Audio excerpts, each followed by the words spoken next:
Hi, in today's episode, we have Prasad Bidapa. Prasad is the pioneer in the Indian fashion industry since the last 4 decades. He's the iconic fashion guru of India and ex-student of NIT Ahmedabad. He's a creator of high-profile events like India Men's Fashion Week, Colombo International Fashion Week, Kingfisher Fashion Awards, and Mega Model Hunt. A textile expert himself, he has presented the Rajasthan Heritage Week since 2015. This is a project he developed for the Government of Rajasthan. It's also considered to be one of the most successful khadi and handloom revival projects in the country. Prasad is currently working with various departments to create similar handloom revival projects in other states, and we are all waiting to see that. He also holds the Karnataka Fashion Week annually, working with national and international designers to present the products of Karnataka in handloom, cotton, wool, silk, and khadi. Welcome, Prasad, in today's episode. So before we begin, Prasad, I'd really like to know where was the genesis of this love for handloom, handmade, handcraft begin? Hi, Mohua. Thank you for having me on your program. Very pleased to be here and talking to you. It's always a wonderful experience interacting with you, and I've always enjoyed my conversations with you. So thank you for having me on your program. So my interest in fashion and style began quite early because my mother was a very style-conscious woman, as most Kurg ladies are. She was sort of very into magazines like Vogue and Harper's that came in from London about 6 months after the publishing date.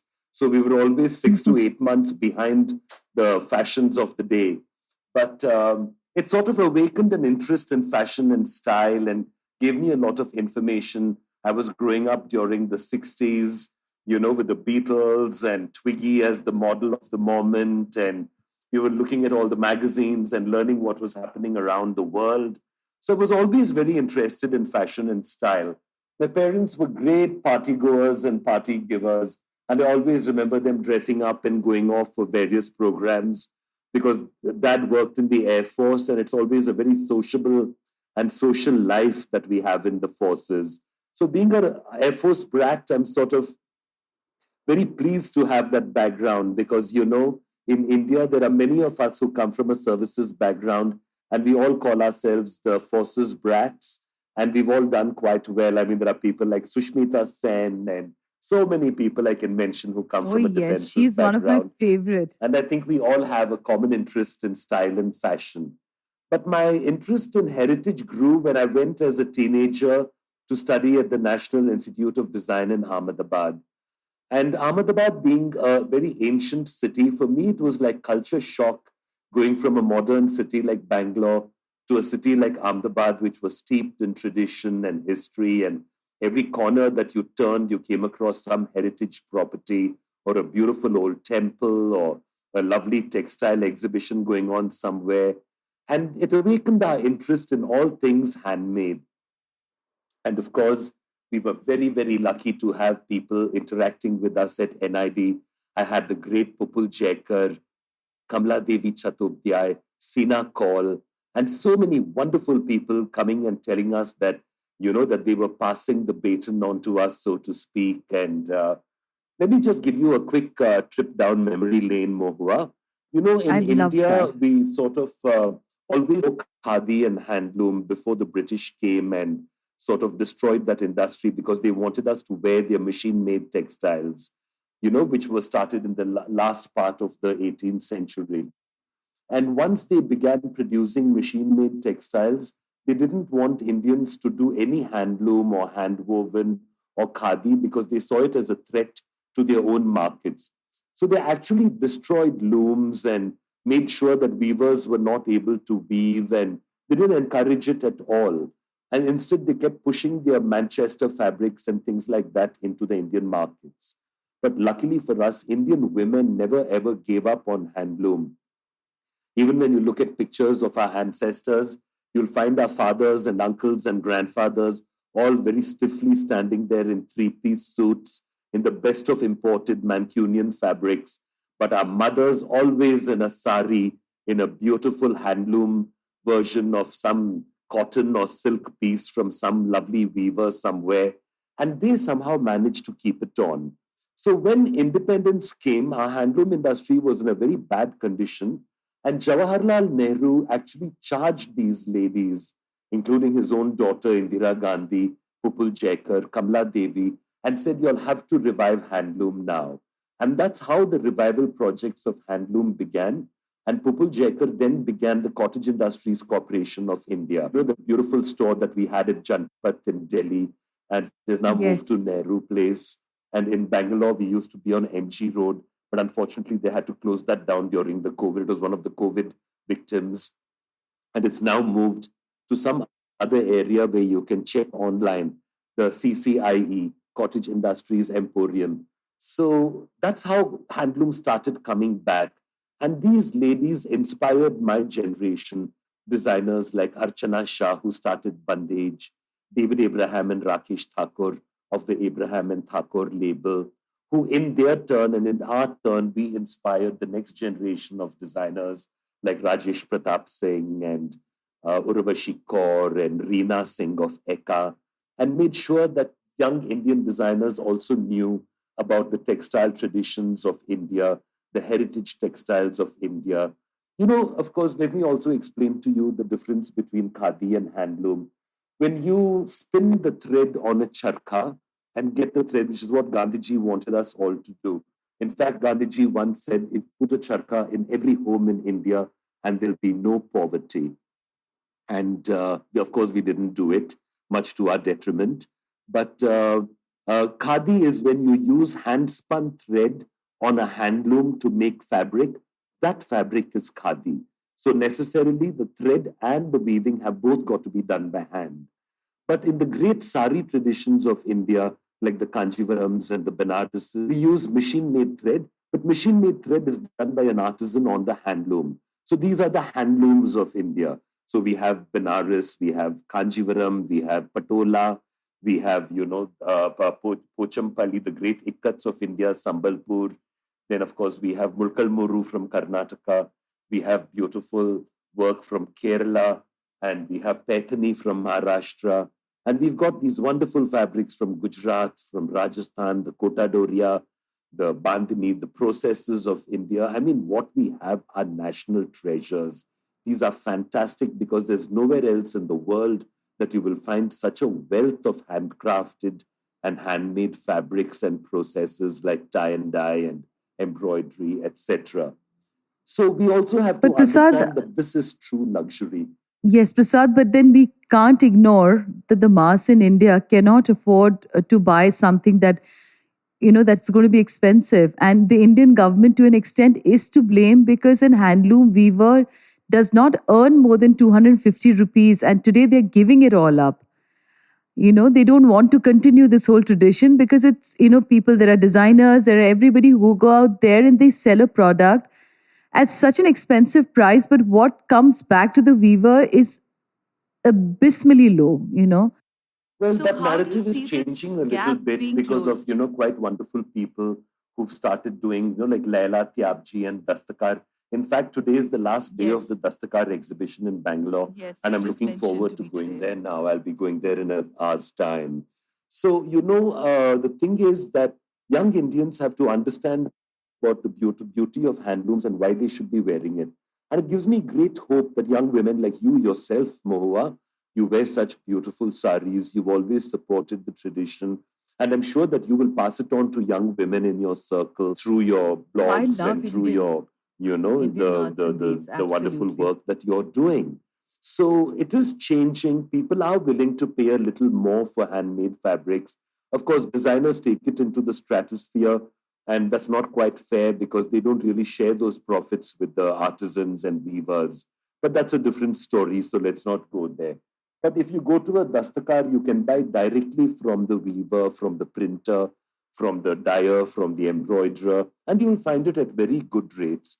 I've been buying wonderful khadi and wonderful fabrics at very, very good prices. I have grown up on Dastakar, Prasad. I still remember that in Delhi, there used to be the Triveni Kala Sangam, and that's where the Dastakar people used to come with the chairs and the mojuris and the fabrics, and it is, I have so much of nostalgia for Dastakar till they later on opened up a store in Hoskas.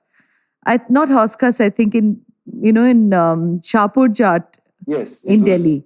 Yeah, Yes. it was in Delhi Heart, I think, near Delhi Heart. In Delhi Heart? Oh, yes, near Delhi Heart. Yeah, Yes. it's Yes. wonderful that people like you also espouse the sari, the handloom, the hand traditions of India. But what I wanted to say was, I mean, how come so many women can afford a Italian or French label bag? Everyone goes mad I for so agree. designer. You're willing to spend lakhs on it, but you're not willing to spend a few thousands on a sari.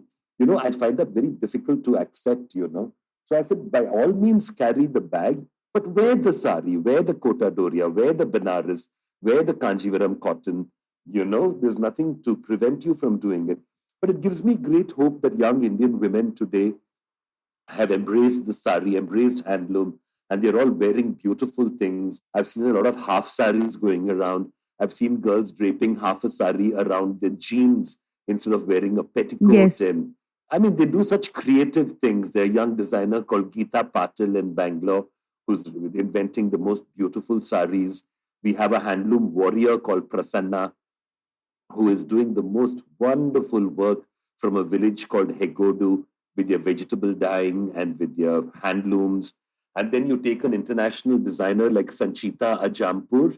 Sanchita has just returned to Bangalore where she produces things. And I had the good luck to shoot her catalog the other day. And I found so much of beautiful recycled fabrics. She used to have a recycled store earlier. silks. I must put you in touch with Sanchita. She'd be a very interesting interview for you. I have a very old bag of Sanchita's. Oh, wonderful. You know, it You is a should see tie her and new dye. collection of bags. Yes. She's used coconut husk. She's used silk cocoons. She's used recycled Oh, that would be lovely, denim. Prasad. She's done wonderful work. You must catch up. Yes. I have one of her oldest bags. I think she'll be in shock because How I bought that lovely. about 20 years back. That's wonderful. So, Prasad, coming back to just memory, let's just talk about memory. What is it that you remember when you shut your eyes and you remember that one moment for you when you said that I love fabric, I love clothing, because you dress up very differently. And I've always found you standing out, with the way you wear your sneakers and you wear, your Indian attire. And what was that moment? What is it that you remember the most, And also, I'd like to know, who are your style icons in India? Well, the thing is that growing up, we were the first generation after independence who grew up in free India. And we were a very poor country. We really didn't have much shopping. There were no malls to go to. There were no glitzy boutiques. We grew up somehow managing to make things on our own. My parents used to let me do tie and dye at home. So I used to get a white kurta, which after a couple of weeks became a yellow kurta. And after that, it became an orange kurta with tie and dye. And then I did some fabric painting on it. And then I would find a magazine, I think it was called Sweet 16, which featured pop stars like the Monkees. And there used to be a magazine called The Sun. I remember. And we used to copy the clothes from that. And the tailor round the corner used to make me a black shirt with white lace ruffled sleeves and a corner. I was completely crazy, wearing the most crazy clothes. But you take me back memory lane. So after going to NID was when I suddenly realized the beauty of handloom and how special it was and how wearing it made you stand out in a crowd. And then I started wearing a dhoti. And then Ahmedabad, being a textile city, was full of textile options. We had an old, beautiful shop called Manubhai. And Manubhai used to sell mirror work and bandhani and all sorts of beautiful things, which of course we couldn't afford. But once in a while, we'd pick up a few things from him. I still have pieces that I bought from him. And then, of course, once I started working and made a little bit of money, and then I started investing in clothes. And I always bought things that I could wear for years. I remember when I was about in my early 20s, we were in Ooty on some trip or shoot, and a Toda lady came up to sell me a shawl. And she sold it to me for, I think, 250 rupees.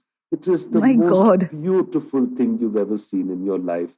Because the Todas normally work in black and red on a cream khadi ground. But this particular shawl had 6 or 7 colors in it: purple, orange, black, red. It was just amazing. I mean, I treasure these pieces and I'm wondering what to do with them.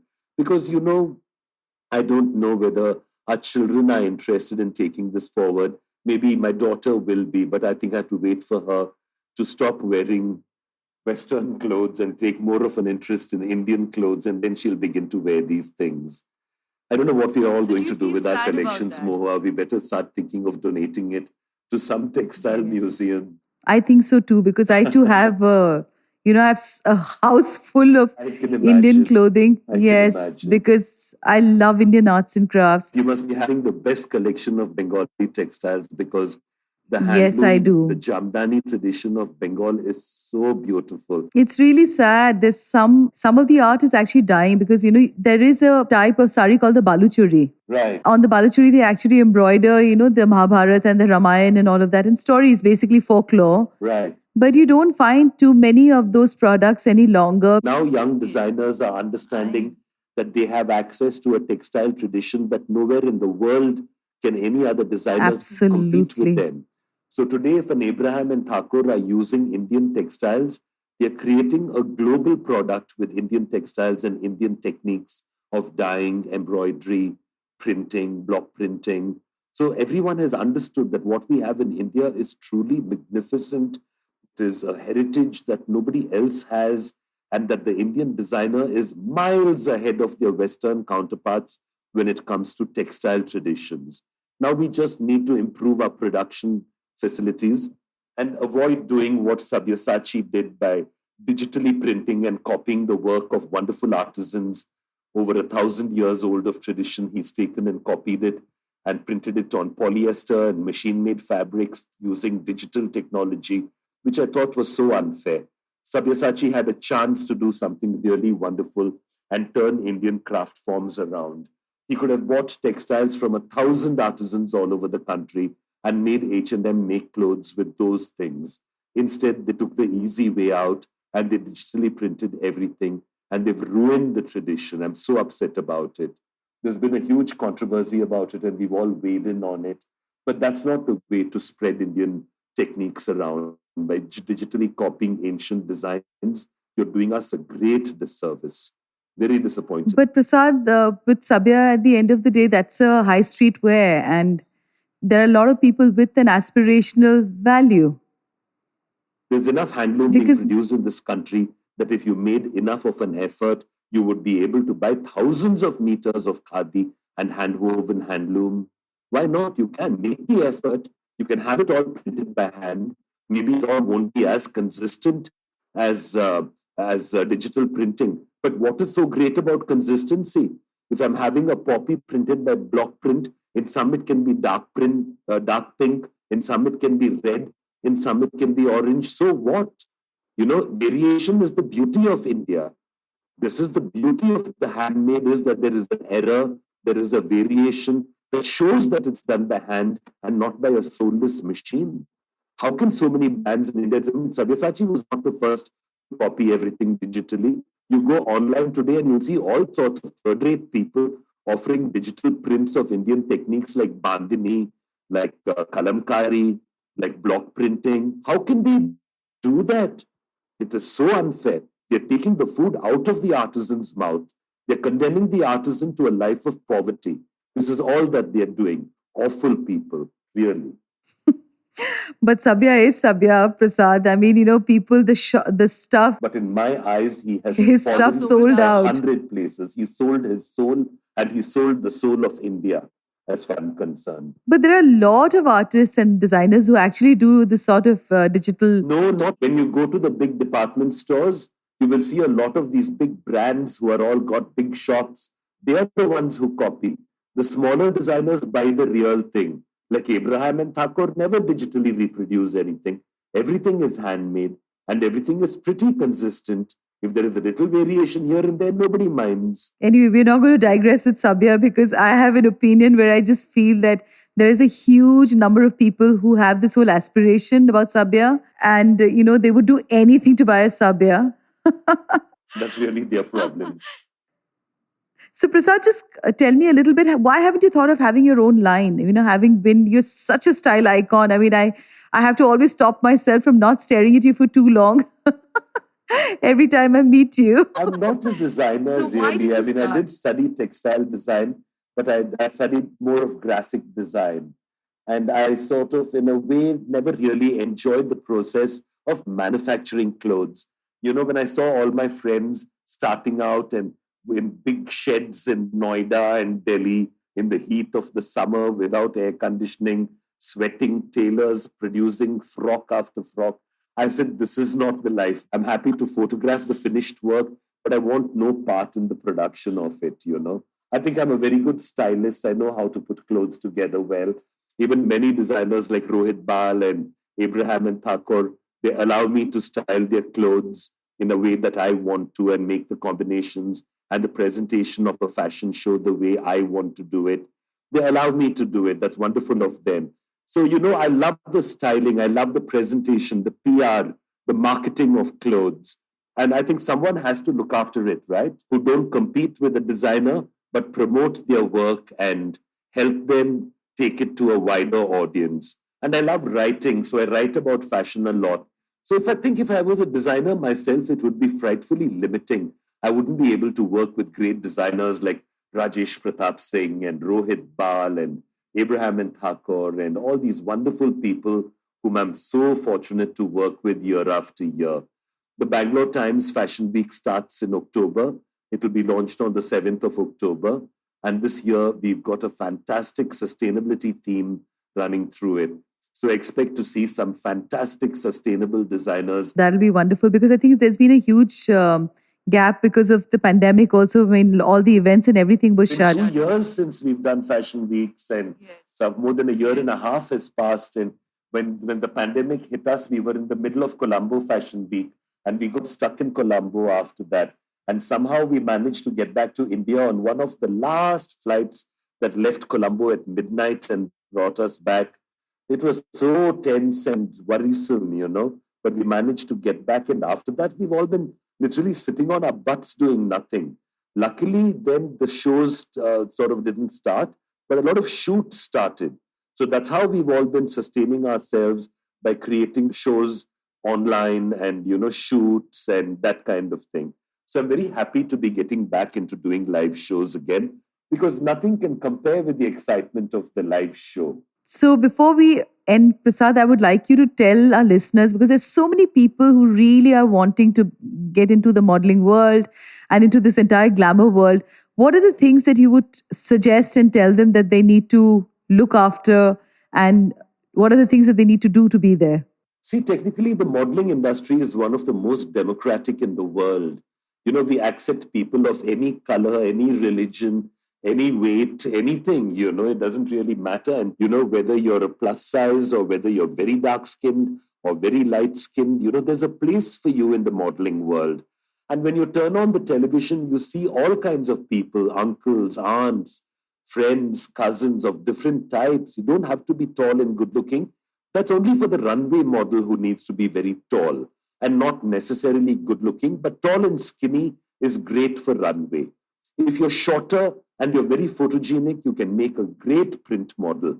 Even if you're not so good looking in real life, with the right makeup and styling, you can look like a bomb on pictures and film. Then you can make it as a model there. If you are a good actor, you can make it very big in television. And if you have all these attributes, you have the potential to be a superstar, like an Aishwarya Rai or a Sushmita Sen or a John Abraham or an Arjun Rampal, you know, who all went from the fashion industry into the film industry. So the fashion industry is very much a gateway. But what do I teach young models? I teach them the most important thing is that they must maintain their health. Because for me, health is always beauty, Mohua. It is that glowing skin that comes from exercise, a clean diet, hydration, drinking a lot of juices, eating a lot of vegetable salads. These are the things that I think are beautiful. Clear eyes, you know, lovely glowing skin, a figure that is healthy, not necessarily skinny. You can be voluptuous and very beautiful. So just embrace the look and make sure that you're looking your best because you really must find the best version of yourself. That's what we teach when we take classes with young models and train them to join the industry and say everyone has the best version of themselves. It's up to you to find it, to make your hair fantastic and find the hairstyle that suits you best, to make sure that your skin is always clean and acne free because you've drunk enough water and juices and, maintained your hygiene. These are the things we teach.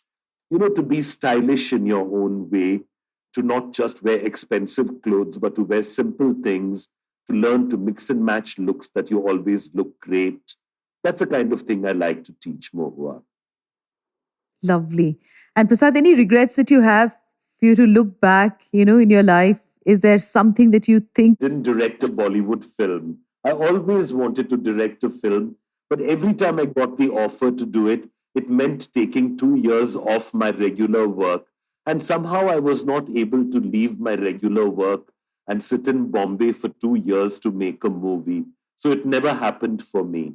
But that's a regret. I really wish I had done it, It would have been fun to be part of the movie business too. Yes, me too. I love enough films. Girls. We've sent girls like Deepika Padukone and Anushka Sharma, Tino Moria, John Abraham, Arjun Rampal, Aishwarya Rai. They all started as models with us and then went on to becoming film stars. So somewhere we have a connection to Bollywood, and I'm very happy with that much also. Thank you, Prasad. This has been a wonderful interview. Thank you, Mohua. And I look forward to meeting you soon. Thank you so much, Prasad. Bye, Mohua. To you, our dearest listeners, you can find us on your favorite streaming services. Find us on Spotify, Amazon Music, Apple Podcast, and of course, all other major streaming services. With loads of love, we are MoodyMo Awaaz Podcast, where Hatke is hot.